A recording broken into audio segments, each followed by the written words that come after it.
नमस्ते बच्चों, आज नया चैप्टर शुरू करेंगे निर्देशन, डायरेक्शन। आपने सुना होगा मूवीज में भी डायरेक्टर होते हैं, डायरेक्शन करते हैं। क्या करता है डायरेक्टर? लोगों को बताता है किसको क्या काम करना है, एक्टर को कैसे एक्टिंग करनी है, कौन कब आएगा, कौन क्या बोलेगा। तो इसी तरीके से प्रबंध का जो चौथा कार्य है, प्रबंध के कितने कार्य होते हैं? प्रबंध के टोटल 5 कार्य होते हैं। तो जो निर्देशन है ये प्रबंध का चौथा कार्य है, जिसमें कि प्रबंधक बताता है, लोगों को गाइड करता है। अगर अच्छा मूवी में अच्छा शॉट जाता है तो डायरेक्टर क्लैपिंग करके बोलता है बहुत बढ़िया हुआ, खराब जाता है तो वो बताता है कि क्या कमी है, कहाँ पर ठीक करने की जरूरत है। तो इसी तरीके से एक प्रबंधक भी डायरेक्शन में, निर्देशन में एक डायरेक्टर का रोल अदा करता है, एक निर्देशक का रोल अदा करता है। तो परिभाषा नोट कर लेंगे निर्देशन की। क्या परिभाषा है? संगठन के उद्देश्यों की पूर्ति के लिए। क्यों किया जाता है निर्देशन? संगठन में उद्देश्यों की पूर्ति करने के लिए।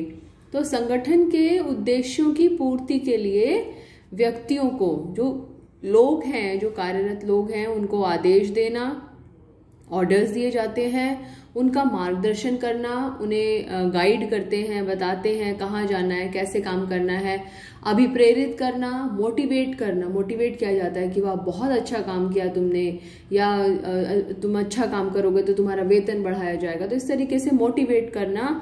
परामर्श देना, परामर्श मतलब सलाह देते हैं, और कुशल नेतृत्व प्रदान करने की प्रक्रिया। तो क्या क्या वर्ड्स आए हैं यहाँ पर? आदेश देना, मार्गदर्शन, अभिप्रेरणा, परामर्श तथा कुशल नेतृत्व प्रदान करने की प्रक्रिया को प्रक्रिया, इट्स अ प्रोसेस। निर्देशन एक प्रक्रिया है। कोई भी चीज एक प्रक्रिया होती है तो उसमें बहुत सारे स्टेप्स होते हैं, इसको निर्देशन कहते हैं। इसे नोट डाउन कर लीजिए परिभाषा को, फिर आगे चलते हैं। अब नए पेज पे हेडिंग डालिएगा निर्देशन की विशेषताएं। क्या खास बात है निर्देशन में, डायरेक्शन में क्या खास बात है, क्या पता चलता है हमें जब हम निर्देशन की प्रक्रिया को देखते हैं? तो सबसे पहली विशेषता, निर्देशन जो है वो क्रिया को प्रारंभ करती है। क्रिया को प्रारंभ करती है, किसी काम को शुरू करता है। आपने देखा है प्रबंध में कितने कार्य होते हैं?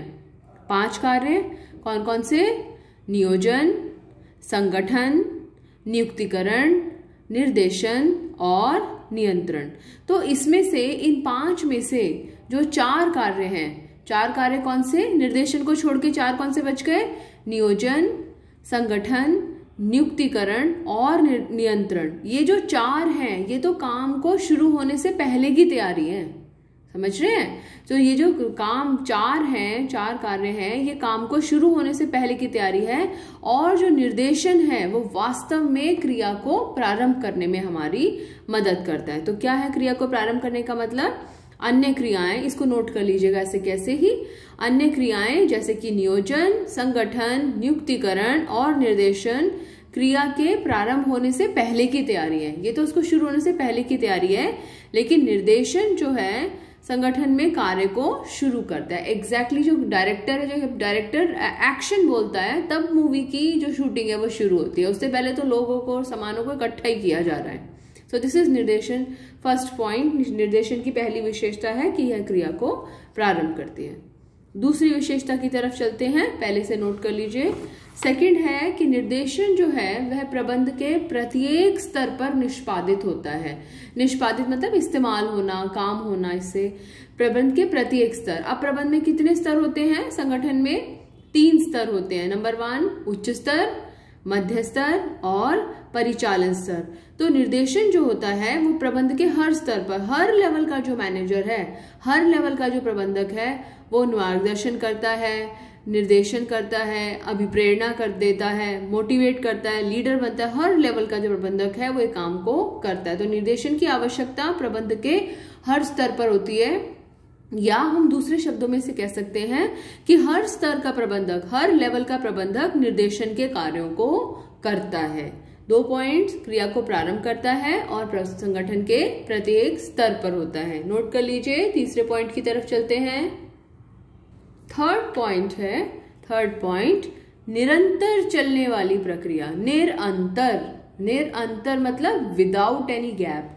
बिना किसी गैप के निर्देशन जो है वो लगातार चलता रहता है।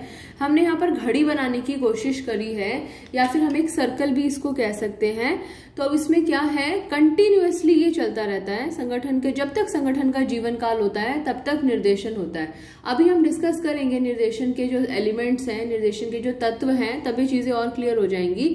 यहाँ पर मैंने 4 नाम लिखे हैं, असपने, असपने, असपने।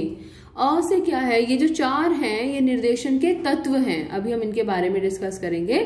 अ से अभिप्रेरणा, मोटिवेट करता है डायरेक्टर अपने अधीनस्थों को। स से संप्रेषण, कम्युनिकेट करना, एक प्रबंधक जो होता है वो हमेशा अपने अधीनस्थों को कम्युनिकेट करता है, लगातार उनके संपर्क में बना रहता है, कम्युनिकेशन करने का काम उसका चलता रहता है, बताता रहता है वो। प से पर्यवेक्षण, पर्यवेक्षण मतलब दूसरों के काम को देखना, ऑब्जर्व करना। और नेतृत्व, नेतृत्व मतलब एक लीडर की तरह मैनेजर काम करता है। तो ये जो निर्देशन के 4 काम हैं, अभिप्रेरणा, संप्रेषण, पर्यवेक्षण और नेतृत्व, ये चारों काम जो है वो लगातार संगठन के जीवन काल तक चलते रहते हैं। कभी भी प्रबंधक ये नहीं कह सकता कि आज मैंने सारे कर्मचारियों को अभिप्रेरित कर दिया, आज मैंने सारी इंफॉर्मेशन को संप्रेषित कर दिया, अब आगे मुझे संप्रेषण की जरूरत ही नहीं है। पॉसिबल ही नहीं है ऐसा कहना। तो इसलिए ये निरंतर चलने वाली प्रक्रिया है। चौथा पॉइंट, ऊपर से नीचे की ओर प्रवाहित होता है। ऊपर से नीचे की ओर का मतलब क्या है, संगठन में टॉप लेवल से नीचे के लेवल की ओर प्रवाहित होता है, उच्च स्तर से परिचालन स्तर की ओर प्रवाहित होता है। क्यों? जो बॉस होता है वो अपने सबॉर्डिनेट को अभिप्रेरित करता है। बॉस जो है वो अपने सबॉर्डिनेट का नेतृत्व करता है, अपने अधीनस्थ का नेतृत्व करता है। अधिकारी जो है वो अपने अधीनस्थ का पर्यवेक्षण करता है, उसके काम का सुपरविजन करता है कि काम ठीक से कर रहा है कि नहीं कर रहा है। जो अधीनस्थ होता है, नीचे काम करने वाला व्यक्ति होता है, वो नहीं देखता कि मेरा बॉस सही से काम कर रहा है या नहीं कर रहा है। ये उसकी ड्यूटी नहीं है ये देखना, देखने को तो वो देख ले, लेकिन ये उसकी ड्यूटी नहीं है। इसलिए निर्देशन के ये जो चारों तत्व हैं, असपने जो हैं, ये हमेशा ऊपर से नीचे की ओर प्रवाहित होते हैं। इसे नोट कर लीजिए, फिर एक बार इसको रिवाइज करते हैं। अभिप्रेरणा की विशेषताओं को, निर्देशन की विशेषताओं को, विशेषताओं की समरी में पहला पॉइंट, क्रिया को प्रारंभ करता है। नियोजन, संगठन, नियुक्तिकरण, नियंत्रण, ये सब क्या है, तैयारी है, लेकिन निर्देशन जो है वो क्रिया को प्रारंभ करता है। दूसरी विशेषता, प्रत्येक स्तर पर, उच्च स्तर, मध्य स्तर, परिचालन स्तर पर।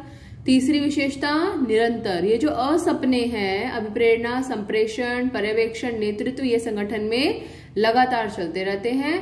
और चौथा पॉइंट कि निर्देशन जो है वो हमेशा ऊपर से नीचे की ओर प्रवाहित होता है। इसे नोट डाउन कर लीजिए, उसके बाद में आगे चलते हैं।